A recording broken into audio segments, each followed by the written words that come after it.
So the Sacktown Kings might be the most fun team to watch this year, as they were last year. But will they actually get into the playoffs? Well, to me, it's probably going to take, 46, 47 wins at the minimum to get in there. That's pretty tough. That would be like a 7-8 game jump, something like that for them. But is it possible? It could be. I mean, they do have some things to figure out, though, with this roster, because there's a lot of guys who are going to want minutes. I mean, Fox, Heald, and Bagley, we know those three are going to be the faces of everything. But, for example, you look at this wing situation, right? Where it's between Harrison Barnes, Bogdanovich, and Bjelica, I would say. Bjelica was huge for them last season, right? The spacing he provided and whatever else. And Harrison Barnes also gives you that shooting, but there's a chance that he wants to do a little too much. Is it possible that Barnes will just have too many moments of like, I want to go off the dribble right now or something, which Bjelica would not do? I don't think it's a guarantee. I mean, his shot attempts went down in the 28 games he played for them after getting traded, so that's a good sign. But I'm not 100% confident that Harrison Barnes is going to be like great for this team's offense outside of shooting well from three, which you can argue that's really all you need to do. And there's a possibility you're right, but I do still think there could be a little bit of awkwardness there. Whereas with Bjelica, I know that he's just going to stand at the three-point line all day and be content with shooting 5 shots a game or something. But then we have Bogdanovich. There's a chance Bogdanovich is better than Harrison Barnes. Certainly more potential on offense as a shooter, as a ball handler, and all that. And what you would like is Bogdanovich playing with Heald and Fox, but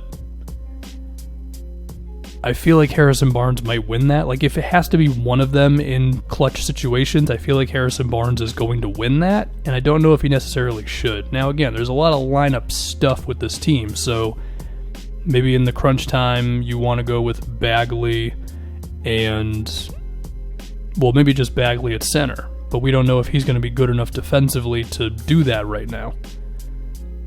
And if that's not the case, then you got to go with Dedmon. And Dedmon, Dedmon's good, but then we got Bagley and Dedmon, and then that means there's only one wing spot because the backcourt's going to be what it is, and somebody's going to lose that battle, right?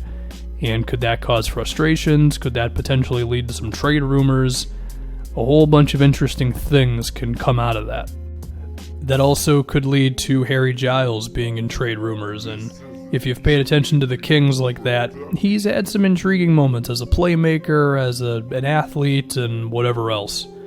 But then we also have to take into account like Trevor Ariza.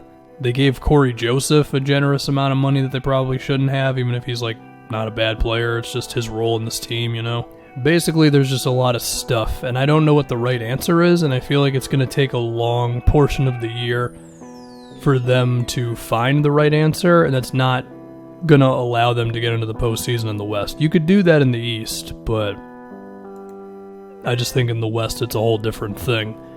Now, the thing that can offset all of that is if Fox and Heald just go to some crazy level this season where maybe one of them or both of them is pushing the All-Star team. I mean, if De'Aaron Fox's shooting takes another jump and suddenly he's attempting, like 5 threes a game, he's shooting 36%, and he shoots a few more free throws a game and just cements himself as one of the best point guards in the league, then perhaps that could be enough to push them in there. Or if Buddy Hield just averages like 27 points a game or something. I guess these things are at least kind of in the cards. In the case of Bagley, I did a video on the guy a month ago, and I think it's just general improvement from everywhere. Shooting, ball handling, defensive IQ, and I'm confident with most of those things. We don't know how good of a defender he's going to be this season. Should talk about Luke Walton at least a little bit. I don't have a strong opinion for or against Luke. I think he's one of those coaches where he doesn't make you that much better, but he doesn't make you that much worse either. So yeah, shout out to Luke. Other things that I think just matter when we look at like how good or not good the Kings were last season. A quick glance at Basketball Reference, they had about 7 wins last year that were within like 5 points. I'm not saying that was the exact number, but that's just a very quick glance at like their chart. And a few of them were like 1-point games. So those games could have gone the other way if 1 or 2 shots go in, don't go in, or whatever. And there's a lot of interpretations you can have of that one, going from totally irrelevant to maybe this team is not as good or maybe better than their record suggested, because they also had quite a few of those games that resulted in losses. So at the same breath, like if nothing, just for the sake of randomness, the Kings could have finished with like 44 wins last season or something. They of course made a name for themselves off of pace and just playing really fast, and our team's going to just be a little more adjusted to that this season, perhaps. Is there also a chance that it's just kind of tough to sustain that 2 years in a row where it's just, okay guys, we're going to play fast as hell even off of a made basket? Maybe, maybe not, but I think that also goes back to the personnel. I mean, I think Bogdanovich would do really well in that type of thing. Bagley as well. Harrison Barnes, Dwayne Dedmon, Bielitsa. I don't know. That's all going to be very interesting stuff. Also, does Luke Walton just want to do that? I mean, it seemed like Dave Yeager bought into that pretty hard.